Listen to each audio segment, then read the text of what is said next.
ದಿನಾಂಕ 2/6/2026 ಸಿರುಗುಪ್ಪ ಪೊಲೀಸ್ ಸ್ಟೇಷನ್ನಲ್ಲಿ ಒಂದು ಬೈಕ್ ಕಳ್ಳತನದ ಪ್ರಕರಣ ದಾಖಲಾಗುತ್ತದೆ. ಅದನ್ನು 145/2026 ಅಡಿಯಲ್ಲಿ FIR ರಿಜಿಸ್ಟರ್ ಮಾಡಿಕೊಳ್ತಾರೆ. ಸ್ಥಳ ಪರಿಶೀಲನೆ ಮಾಡಿದಾಗ ಒಂದು CCTV ನಮ್ಮ ಪೊಲೀಸರಿಗೆ ದೊರೀತದೆ. ಅದರ ಜಾಡನ್ನು ಪತ್ತೆ ಹಚ್ಚುತ್ತಾ ಆ ವ್ಯಕ್ತಿ ಅಲ್ಲಿಂದ ಬೈಕ್ ಕಳ್ಳತನ ಮಾಡಿಕೊಂಡು ಎಲ್ಲಿ ಹೋಗಿದ್ದಾನೆ ಅನ್ನೋವಂಥದ್ದನ್ನು ಪತ್ತೆ ಮಾಡೋದ್ರ ಬಗ್ಗೆ ಸಿರುಗುಪ್ಪ ಸಬ್ ಡಿವಿಷನ್ DYSP ಹಾಗೆ ನಮ್ಮ ಅಡಿಷನಲ್ SP ಅವರು ಈ ಪ್ರಾಪರ್ಟಿ ಅಫೆನ್ಸಸ್ ಓವರ್ ಮಾನಿಟರ್ ಮಾಡ್ತಾರೆ. ಸಿರುಗುಪ್ಪ ಸಬ್ ಡಿವಿಷನಿಂದ ಎಲ್ಲ ಪೊಲೀಸ್ ಠಾಣೆಗಳಿಂದ ಕ್ರೈಮ್ ಸ್ಟಾಫನ್ನು ಹಾಗೆ ಸಿರುಗುಪ್ಪ ಸರ್ಕಲ್ ಇನ್ಸ್ಪೆಕ್ಟರ್ ಅವರ ನೇತೃತ್ವದಲ್ಲಿ ಒಂದು ತಂಡವನ್ನು ರಚನೆ ಮಾಡಿ ಸುಮಾರು CCTVಗಳನ್ನು ಹಾಗೂ ಟೆಕ್ನಿಕಲ್ ಇನ್ಪುಟ್ಸನ್ನು ಪರಿಶೀಲನೆ ಮಾಡಿಕೊಂಡು ಈ ವ್ಯಕ್ತಿ ಕೊನೆಗೆ ಆ ಬೈಕನ್ನು ತಗೊಂಡು ಇಲ್ಲಿ ಬಳ್ಳಾರಿ ನಗರದ ಅವಂಬಾವಿಯಲ್ಲಿ ವಾಸ ಮಾಡ್ತಾ ಇದ್ದಾನೆ ಅನ್ನುವಂಥದ್ದು ಇವರ ಪರಿಶೀಲನೆಯಲ್ಲಿ ಪತ್ತೆ ಆಗ್ತದೆ. ಸೊ ಹೆಚ್ಚಿನ ವಿಚಾರಣೆ ಮಾಡಿದಾಗ ಇವನು ಸುಮಾರು 1.5 ವರ್ಷದಿಂದ ಇದೇ ವೃತ್ತಿಯನ್ನ ಮಾಡ್ತಾ ಇದ್ದು, ಅವನು ಮೇನ್ ವೃತ್ತಿ ಏನಂತಂದ್ರೆ ಅವನು ಆಟೋ ಡ್ರೈವರ್, ಬಳ್ಳಾರಿ ನಗರದಲ್ಲಿ ಆಟೋ ಡ್ರೈವಿಂಗ್ ಮಾಡ್ಕೊಂಡಿದ್ದು.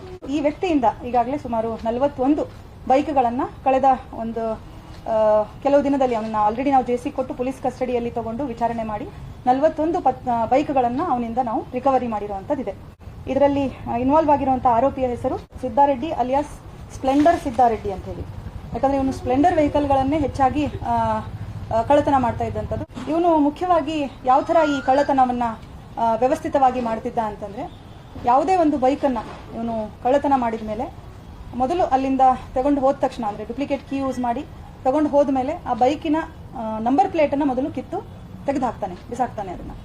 ಆ ನಂತರದಲ್ಲಿ ಯಾವುದಾದ್ರೂ ಅದೇ ಮೇಕ್ ಮಾಡೆಲ್ ಇರುವಂತದ್ದು ಬೈಕ್ಗಳು ಎಲ್ಲಾದ್ರೂ ಪಾರ್ಕಿಂಗ್ ಆಗಿದ್ರೆ ಆ ನಂಬರ್ ಪ್ಲೇಟ್ ಅನ್ನ ಫೋಟೋ ತಗೊಳ್ತಾನೆ. ಬೇರೆ ಬೈಕ್ಗಳು ಫೋಟೋ ತಗೊಂಡು ಆ ನಂಬರ್ ಪ್ಲೇಟ್ ಇರುವಂತಹ ಒಂದು ಫೋಟೋವನ್ನ ಈ ಕರ್ನಾಟಕ ಒನ್ ಶಾಪ್ ಏನಿದೆ, ಸರ್ವಿಸ್ ಸೆಂಟರ್ಸ್ ಏನಿದೆ, ಅಲ್ಲಿ ಹೋಗ್ಬಿಟ್ಟು ನನ್ನ ಬೈಕ್ ಅಥವಾ ನಾನು ಸೆಕೆಂಡ್ ಹ್ಯಾಂಡ್ ಸೇಲ್ ಮಾಡ್ತೇನೆ, ಈ ಬೈಕದ್ದು RC ಡೂಪ್ಲಿಕೇಟ್ ಕೊಡಿ ಅಂತ ಹೇಳಿ ಅಲ್ಲಿ ತೋರಿಸಿದಾಗ ಅವರು RC ಡೌನ್ಲೋಡ್ ಮಾಡಿಬಿಟ್ಟು ಒಂದು ನಾಮಿನಲ್ ಫೀಸ್ ಇದೆ ಅವರಿಗೆ ಸರ್ವಿಸ್ ಸೆಂಟರ್ಗೆ 250-300 ರೂಪಾಯಿಗೆ ಒಂದು ಡೂಪ್ಲಿಕೇಟ್ RC ಮಾಡಿ ಆ RC ಅನ್ನ ಬಳಸಿಕೊಂಡು ನಂಬರ್ ಪ್ಲೇಟ್ ಶಾಪಿಗೆ ಹೋಗ್ಬಿಟ್ಟು ಆ ನಂಬರ್ ಪ್ಲೇಟ್ ಅನ್ನ ಅದಕ್ಕೆ ಅಳವಡಿಸುವಂತದ್ದು.